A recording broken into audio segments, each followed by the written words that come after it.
which I'm going to demonstrate, and everything is actually manual. Nothing is automated because of the scale.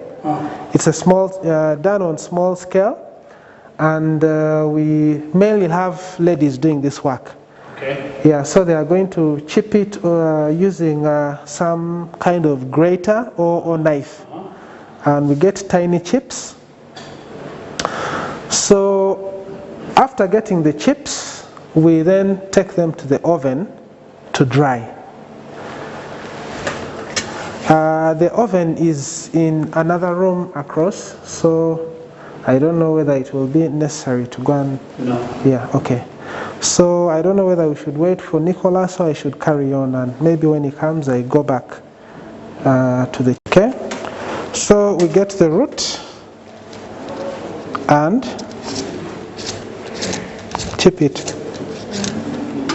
You either chip it or you grate.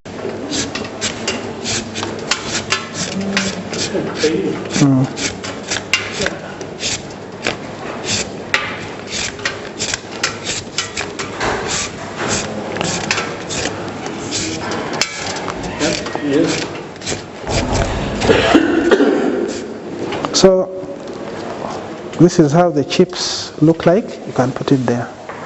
Or yeah. So this is how the powder looks like. So once we have the powder ready, we then have, of course, a separate container. I'll just put this here. The worktops are clean, they are sterilized. We clean them with, assuming we weighed 500 grams of the mulondo powder, which we have put in here. We are going to measure out 1 liter of the ethanol, and then we pour it in the mulondo. I'm assuming we have already weighed this out.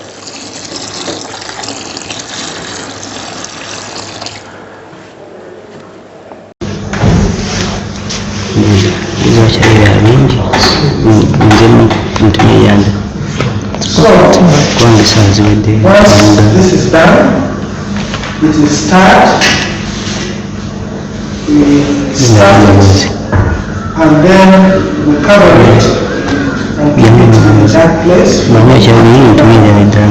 And we periodically come to check on it. You keep checking on it and shaking. All this is done manually. So every 2 days or so, you come and keep checking, shaking. You check, and then you keep shaking and stirring to facilitate the mixing. So I know this doesn't look very nice now, doesn't look much like the final product, but after this process is done, we are going to use cheese cloth to filter it, so that all the residue remains behind, and we get a clear, dark brown, dark red liquid. Yes, that looks just like this. So yeah, that is how it looks like. You say that has to ferment, it has to... Yeah, we keep it for about a month. A month? Yes, a month. Is more better? Longer better? A month is optimal. You can keep it longer, there's no harm. But that doesn't do more, it doesn't give it more potency, or it doesn't give better no, not really. Properties. Okay. So once that is done, this is stored, and after filtering with the cheese cloth, what is left behind is now stored in special containers. And we only pre-dilute it when we have our bread. It keeps us from having to pre-dilute, have it ready to use. And once that is done, we have to store large volumes. So we only produce what we think is enough. This is not done by the statistics we have of the previous sales we have been doing locally. That gives us an idea. We have an idea of what we need in a month. So we only dilute to taste the quantity that we need for specific month or quarter, we usually do quarters. And then we keep the rest. And remember, this is 70%, and the final product is only 3% alcohol. Gotcha, okay. Yeah. So we have a ratio, a emission ratio, a factor by which we dilute to get the final product. So once it is ready, we purchase these bottles, amber colored bottles from the local market here. And the filling is still manual. Nothing is, we have very little automation because of the scale. Okay? So once we purchase these bottles from the suppliers, the first thing we do is rinse them, but this time around, we are rinsing them with distilled water. So after the first rinse, we then sterilize them with a 70% solution of ethanol to kill whatever germs in, linger on them. So once that is done, we then pack. Okay, we have measuring containers. We have two different types of containers. Those where we measure manually, or those with a small tab. You open, then it flows in, and you seal with the cap. So after sealing it with the cap, we have these little seals, security seals we put on top, and then we use a heat gun connected to power. I'm told there is no power in this room, there is a short circuit. But this basically produces heat. I see some fridge on. I'm wondering if there is power. It is quite hard.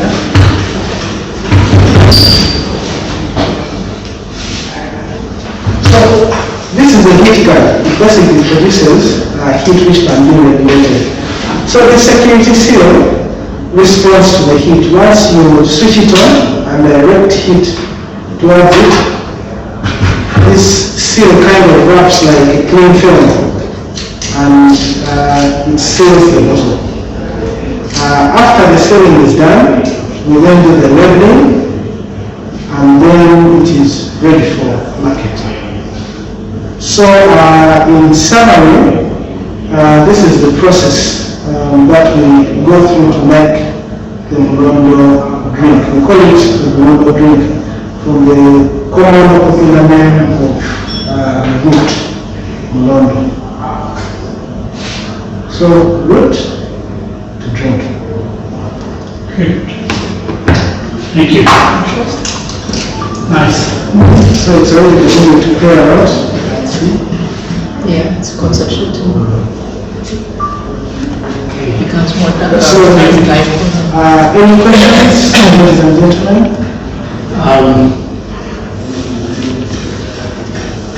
Yeah, a couple of questions. Yes. Larger batches. Yes. Is there a place that you can automate around here, or is there, would we team up with another company that does automated packaging for us here? Yes. There are two options. Because if we're producing, if we need to produce, quite a number of these at a time, I see that being a bottleneck, of course, getting orders out. That's right. So there are companies producing different things. The companies that have the capacity to really produce large scale and fully are mainly soft drink companies. Right. And those may not be willing to have someone from out coming to be part of their production line, but that can still be explored. There may be some smaller companies that may be willing to take this on at a fee. That is one option to look at. The other option is to have some of this equipment brought in from China. I think that's probably where we're moving up. Yeah, We can't, because how many bottles can we produce in a day? In this scenario? we have been doing, for a quarter we have been doing about About 100 liters. 100 liters a day? Not a day. For 100 liters, One batch is 100 liters? yes. And then, okay, so you have batches that are 100-liter batches going all the time? I mean, you have them like one's 2 weeks into it, one's a month into it, or is there any? It really depends on the demand. Sometimes the demand is high when the orders are big. When the orders are really small, that can go for 2-3 months. Yeah, so that's where we stand at the moment. Okay, Yes. okay. So But and how many bottles would 100 liters be? How many of those bottles? because this is about 3 liters? 7 So this is 300 mils. So it is 100 liters, that is 10,000 mils divided by 300. 10,000 divided by 300. Is it 100,000? Yes.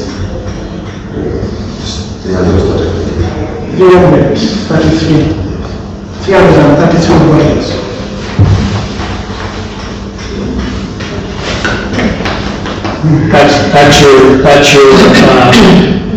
That's your batch? Yes. Yeah, we're hoping to be thousands, even tens of thousands. So, we probably won't have to get automated, I'm thinking. We could start off we probably start batching it out. If we're having a soft launch, we're gonna need a bunch of products being shipped here, probably in 2 or 3 weeks. So, because we'll have those at our soft launch available, for purchasing, for people signing up. Yeah. So, and we'll put together some kind of a kit for that too, which is a super strike or whatever, the mulondo, the wedding loss. Yeah, so it's a combination they buy when they buy a kit. Okay. Okay. Thank you, Dr. Godwin. You're welcome. Maybe what I forgot to add is what's the constraints, what limits us is the demand, what people are asking for is what we produce. But the process is perfectly scalable. Even if we were to do it manually still, it can be scaled by adding more people. Yeah, adding more people, getting more staff initially as we plan for automation. You have a place that can house this size of project. You have a place that can handle a clean area that can actually be scalable. Yes. Like you can handle 20, 30 people in it. We will have to relocate. We initially had, there's a house, a full house in Common that we're using. But because of the dynamics of supply and demand, we actually moved beginning of this year. So we left the house because we were paying so much money and we were not using it fully. It was taking much more than so we have a small facility now, which we believe is suitable for what we have been doing, but it's not a problem. Is it on campus or off campus? No, it is off campus. Okay. It is in Kasangati. So that shouldn't be a problem. We can get a bigger unit in the house and set all these things in place. Okay. At least we can do it, scale this at a certain point right now. Okay. How many do you think you can produce in a given point? Like what's it going to take to do 1,000? Can it be scalable? Yeah, we can do 1,000. I need to just sit down and work out a few things and I'll be able to say I need maybe 10 extra staff. I need this quantity of mulondo, these units, these raw materials, and And then when you talk about some other products that you've made, like, do you produce the black seed oil? With the black seed oil, we used to produce the oils ourselves. Uh-huh. We would get the black seed Uh-huh. and produce the oils ourselves. But we found it not as cost effective as getting the oil from someone we know, someone we trust. That's already made. Exactly. Yes. So the seeds are available in the market, someone is doing it. Different people are doing it, but we have particular people we source it from and get the oil ready. So there are those things we do ourselves, then there are those we get raw materials. For example, if you look at the mosquito repellent, the bulk of it is the base, petroleum jelly and liquid oil. Okay. Yeah, so these are commercially available, they are imported. Yeah. So what we add are the oils from different plant species. Like the tree I was showing you, we are a method of extracting the incense. Some other trees with mosquito repellent properties. So we blend the oils into the base. The base acts as a carrier. Which is the petroleum product. Which is the petroleum product. And we are now going to explore, because we discussed the spray the last time. Exactly. Yeah, so I think the next time we're doing some filming, I hope to have the spray as well. Okay. I was telling David to do both the oil and the spray. Okay. All right, yeah.